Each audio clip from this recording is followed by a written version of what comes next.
You call it instinct. Scientists call it something more specific. But whatever the name, one thing is certain. You are not fully in control of your own fear. Something older than your conscious mind gets there first. Why does that happen? And what does it mean that a part of your brain has been making decisions for you long before you were aware a decision was even needed? To understand this, you have to go back. Not years, not centuries, millions of years, to a time when your ancestors were small, slow, and constantly hunted. Picture an early hominid moving through tall grass on the savanna. There is a rustle. A shape moves at the edge of vision. There is no time to think it through logically. No time to reason. That shape is roughly the size and color of a leopard, and leopards are known to prey on primates of my size. By the time that sentence finishes forming in a modern brain, an ancient brain would already be running. The ones who survived were not the ones who thought fastest. They were the ones who reacted before thought even started. This is where your amygdala comes in. Decode that word simply. The amygdala is a small almond-shaped cluster of neurons buried deep in your brain, and its entire job is threat detection. It is not polite. It is not patient. It does not wait for the rest of your brain to weigh in. Neuroscientist Joseph LeDoux spent decades mapping exactly how fear moves through the brain, and what he found reshaped how scientists understand emotion itself.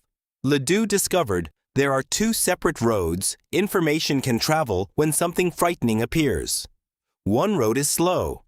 It runs through the thalamus, up into the cortex, the part of your brain responsible for conscious thought, reasoning, and recognizing detail. This road lets you actually understand what you are looking at. A rope, a shadow, a friend jumping out to surprise you. But there is a second road. LeDoux called it the low road, and it is brutally fast. Information travels directly from the thalamus to the amygdala, skipping the thinking brain entirely. Your body starts reacting to a possible threat before your conscious mind even knows what the threat is. That gap you feel between the jump and the recognition, that is the low road doing its job. Why would evolution build a system that acts before it understands? Because for most of human history, hesitation was the more dangerous option. A rustle in the grass that turns out to be wind costs you nothing if you flinch. A rustle in the grass that turns out to be a predator costs you everything if you do not. The math is simple and brutal. False alarms are cheap. Missed threats are fatal. Your brain was built by a process that rewarded paranoia over patience. This wiring did not disappear when humans left the savanna. It could not. Evolution does not delete old systems just because the environment changed faster than biology could keep up.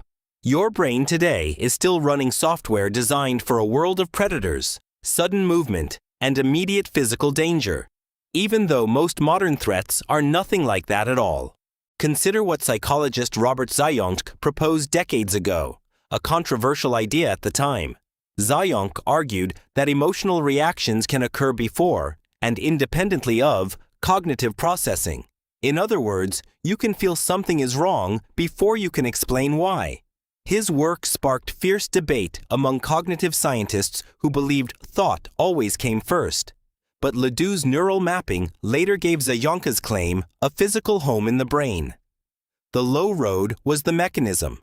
Feeling really could outrun thought, because there was a literal shortcut wired in for exactly that purpose. Now think about what this means for something as ordinary as walking into a tense meeting, or reading an unexpected text message from your boss. Before you consciously register the words, your amygdala has already scanned the tone, the timing, the sender, and made a threat assessment. Your palms are damp. Your stomach tightens. And only then does your thinking brain arrive to explain the feeling that is already there. There is a phrase for this among researchers who study startle responses. They call it affective primacy, the idea that emotional reactions can precede and shape conscious perception rather than the other way around. Your feelings are not always a response to your thoughts. Sometimes your thoughts are a response to feelings your body already had. This becomes even more vivid in extreme situations. Soldiers describe hitting the ground before consciously hearing a gunshot. Drivers describe swerving before consciously seeing an obstacle. Survivors of sudden accidents often say the same eerie thing. My body moved before I knew why. That is not exaggeration. That is the low road. Still running the same emergency protocol it ran for your ancestors crossing open grassland 100,000 years ago. But here is the twist that most people never consider. This ancient alarm system cannot tell the difference between a lion and a deadline. It cannot tell the difference between a physical predator and a socially embarrassing email. The amygdala evolved to protect a body from claws and teeth. It was never designed to distinguish between mortal danger and a passive-aggressive comment from a coworker. And yet, it treats both the same way. Racing heart, shallow breath, a flood of cortisol and adrenaline preparing you to fight or flee from a threat that cannot actually be outrun or fought at all. This is why modern anxiety can feel so physically real, even when the danger is entirely abstract. Your body is not malfunctioning when it panics before a presentation. It is functioning exactly as designed, just aimed at a target evolution never prepared it for. The system built to save you from leopards is now aimed at overdue invoices, social rejection, and notification sounds. Researcher Stephen Porges offered another piece of this puzzle with what he called polyvagal theory. Porges proposed that your nervous system is constantly, silently scanning the environment for cues of safety or danger, a process he named neuroception. And critically, this scanning happens below conscious awareness. You are not choosing to evaluate whether a room feels safe. Your nervous system already decided before you sat down. So when you flinch before you understand why, you are not broken. You are ancient. You are running a very old, very effective survival algorithm, one that has kept versions of you alive for longer than recorded history exists. The problem is not that the alarm goes off.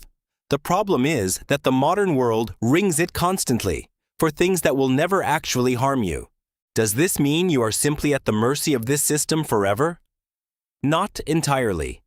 The same research that revealed the low road also revealed something hopeful. The connection between your amygdala and your cortex runs both directions. Over time, and with repeated exposure, the thinking brain can learn to recalibrate the alarm brain. This is the neurological basis for how exposure therapy works, and why repeated calm exposure to a feared situation can, slowly, retrain what counts as dangerous. But the flinch itself, the jump before the thought, that will likely never fully disappear. And maybe it should not. It is proof of something remarkable. Somewhere behind your ribs is a piece of machinery built by hundreds of thousands of years of near misses, close calls, and the ones who did not make it. Every flinch is an inheritance. Every jump at a sudden noise is a signal passed down from every single ancestor who survived long enough to pass their nervous system on to you. So the next time your body reacts before your mind catches up, before you can even name what startled you, remember what is actually happening. A balloon pops behind you. Your heart slams against your ribs before your mind even asks what happened. And in that half-second gap between the jump and the understanding, you are not glitching. You are remembering, in the oldest language your body knows, exactly how to stay alive.